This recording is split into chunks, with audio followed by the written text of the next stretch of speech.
Video নিচ্ছি, তাই না? নিয়ে রাইখা দে, তোর বাচ্চার জন্য তো পড়াইতেই লাগবে না। হ্যালো বন্ধুরা, গুড মর্নিং। কেমন আছো? আশা করি সবাই খুব ভালো আছো, আমিও ভালো আছি। তো আজ তো রবিবার, ছুটির দিন, তো কিছু কেনাকাটা করার ছিল, ওগুলোই কেনাকাটা করবো আর একটু ঘুরতেও বেরোবো। তো আমি ঘুম থেকে উঠে পড়েছি, এখন ফ্রেশ হইনি, তারপরে দেখা হচ্ছে। আমি মুখটুক ধুয়ে কিছু খেয়ে নিলাম। এখন আমার একটু সেলাইয়ের কাজ আছে, তো ওগুলোই আগে করব। তো আমি এখন সেলাই করতে বসে পড়েছি।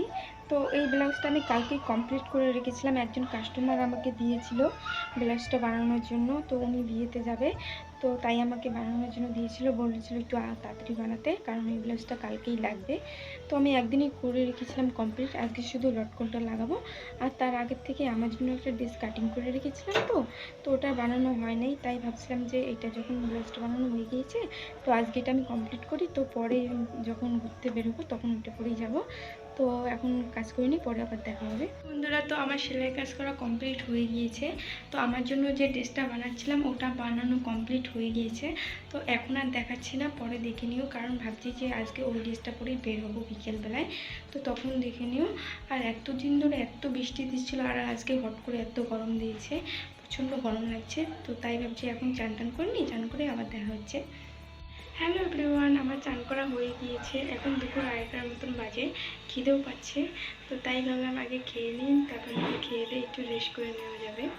আমার রান্না করেছে আলু দিয়ে মাছের ডিমের ভাজা আর মাছের তরকারি, আর কিছুই রান্না করেনি। হ্যালো এভরিওয়ান, তো আমি রেডি হয়ে গেছি, এখন আমি বের হব। তো আমি বাড়ি থেকে বের হয়ে পড়েছি, এখন আমি রাস্তার মধ্যে আছি। তো আমাকে নিয়ে যাওয়ার জন্য আসছে, তো দুজন মিলেই কেনাকাটা করে নেব। আর বের হতে একটু লেটই হয়ে গিয়েছিল, কারণ ভেবেছিলাম একটু ঘুরতেও বের হবো, কিন্তু মনে হচ্ছে না আর ঘুরতে যেতে পারবো, কারণ না হলে লেট হয়ে যাবে। তো প্রথমেই চুড়িপট্টিতে এসে পড়লাম, কারণ চুড়িপট্টিতেই আমার কিছু কসমেটিক্সের জিনিস নেওয়ার বাকি আছে, তো ওগুলো ভাবলাম যে ওগুলাই আগে নিয়ে নিই। আর আজকে যেহেতু রবিবার, তাই জন্য চুড়িপট্টিটা খুবই ফাঁকা ছিল, আর প্রায় দোকানেই বন্ধ ছিল, কিছু কিছু দোকান খোলা ছিল। তো আমি একটা দোকানে ঢুকে পড়লাম, যেগুলো জিনিস নেওয়া ছিল ওগুলো নিলাম। তারপরে মনে পড়লো শ্রাবণ মাস তো এসেই পড়েছে, দেখছি যে চুড়ি উঠেছে, তো সবুজ কালার চুড়ি নিতে চাইলাম, কিন্তু আমি যেই সবুজ কালারটা খুঁজছিলাম ওই সবুজ কালারটা পেলাম না। আর পাবো কিভাবে, আমার যে হাত চিকন দেখো, তো এই হাতের মধ্যে আমি চুড়ি যে কত মুশকিলে খুঁজে পাই কি বলবো। বাচ্চাদের চুড়ি ঢুকে না, আর বড়দের চুড়ি আমার ঢিলা হয়ে যায়। তো তার জন্য সবুজ কালার না নিয়ে আমি লাল আর কালো কালার নিয়ে নিয়েছি। তারপরে অন্য একটা জিনিস নেওয়ার আমার আছে, ওই জিনিসটা আমি অনেকদিন ধরে নিতে যাচ্ছি, কিন্তু নেওয়া হয়ে উঠছিল না। তো আজকে আমি ফাইনাল করেছি, আমি নিয়েই ছাড়বো। এটা আমার খুব দরকার, যেহেতু আমি সেলাই করি, আমার লাগে। এবার আমার আরও একটা জিনিস নেওয়া ছিল, তো ওটা আমি পুরো দুপুরে যতগুলো বইয়ের দোকান ছিল 2-3টা বইয়ের দোকানে খোঁজার পরেও আমি পাইনি। তো ওখান থেকেই একটা কাকু আমাকে নেতাজি পাড়ার একটা দোকানের নাম বলল, তো ওই দোকানেও গেলাম, তো ওখানেও আর পেলাম না। মনে হয় না আমি পাবো, আমাকে অনলাইন থেকে অর্ডার দিতে হবে। আর যেতে যেতে ফট করে এই জিনিসটার দিকে নজর করলো, দেখে তো খুব আনন্দ হচ্ছিল, কারণ আমাদের ধূপগুড়ি এসটিএস ক্লাবের কালী পুজোর জন্য এখনই প্রস্তুতি শুরু করে দিয়েছে। আর দেখেই মনে হচ্ছিল এত পুজো এসে পড়েছে, আর 2 দিন পরেই পুজো। তারপরে চলে গেলাম ওখান থেকে, ভাবলাম যে কিছু জামা কাপড় শপিং করে নিব।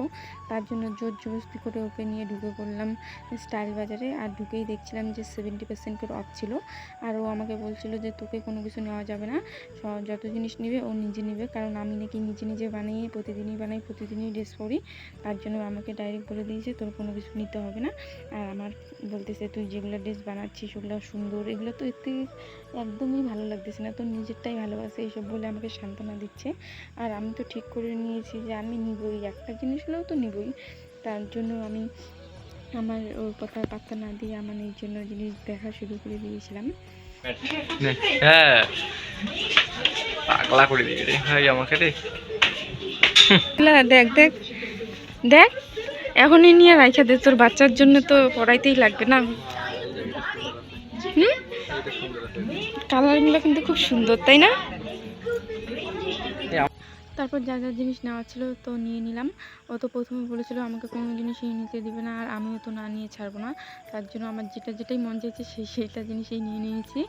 আর অনেক দেরিও হয়ে গিয়েছিলো, 1:45টার মতন বেজে যাচ্ছিলো, তার জন্য ফটাফট বের হয়ে পড়লাম। আর জিনিস কিনতে কিনতে খিদেও পেয়ে গিয়েছিলো, তাই ভাবলাম যে আগে খেয়ে নেই, খেয়ে দিয়ে না হয় বাড়ি চলে যাব। তার জন্য অর্ডার দিয়ে দিয়েছিলাম দুজনে এগরোল। তো আমাদের খাওয়া দাওয়া শেষ হয়ে গিয়েছে, এখন আমরা বাড়ি যাব। তো তার জন্য বের হয়ে পড়লাম। তো এই জায়গাটা আমার খুব ভালো লাগে, কারণ কি এই রাস্তাটা খুব ফাঁকা থাকে সবসময়, এর জন্য ভালো লাগে। আর এখানে আসলে রাগ উঠে যায়, কারণ কি যে আসি বা যাই এক টাইম হলেও এই গেটটা পড়বেই, তার জন্য রাগ উঠে যায়। তো গেট পড়ে গিয়েছিল, তখন ট্রেন গেল, তারপরে বাড়ি চলে আসলাম। বন্ধুরা, তো বাড়িতে চলে আসলাম। আমার যা যা কেনাকাটা করার ছিল সবই কেনাকাটা করলাম, বাট একটা জিনিস খুঁজে পেলাম না। পুরো ধুবড়িতেই খুঁজলাম, কিন্তু কোনো জায়গাতেই পেলাম না। মনে হচ্ছে ওটা আমাকে অনলাইন থেকে অর্ডার দিতে হবে। তো কী কী শপিং করলাম চলো তোমাদের একটু দেখিয়ে নিই। তো আমি জামা কাপড়ের মধ্যে দুটো ট্রাউজার প্যান্ট, একটা হাফ টি শার্ট, একটা ফুল টি শার্ট, একটা টিউলিপ প্যান্ট নিয়েছিলাম। আর প্যান্টগুলো দুটো পড়েছিল 65 টাকা করে, একটা টি শার্ট 40 টাকা, আর একটা টি শার্ট 90 টাকা, আর একটা টিউলিপ প্যান্ট 90 টাকা পড়েছিল। তো ডিসকাউন্ট করে পড়েছিল 70%। আর আমি এই ইস্ত্রিটা নিয়েছিলাম, যেহেতু আমি সেলাই কাজ করি, এটা আমার খুব দরকার পড়ে, তাই এই ইস্ত্রিটা নিয়েছিলাম। আর চুড়ি নিয়েছিলাম, আর কিছু কসমেটিক্সের জিনিস নিয়েছিলাম, ওগুলো আর দেখালাম না। আর ওই সাইডে দেখতে পাচ্ছ জামা কাপড়, আসার সময় একটা বৌদি সেলাইয়ের জন্য দিয়ে দিয়েছিল। তো তো আজকের ভিডিওটা এখানেই শেষ করছি, আবার দেখা হবে নেক্সট ভিডিওতে। সবাই ভালো থেকো, সুস্থ থেকো, টাটা।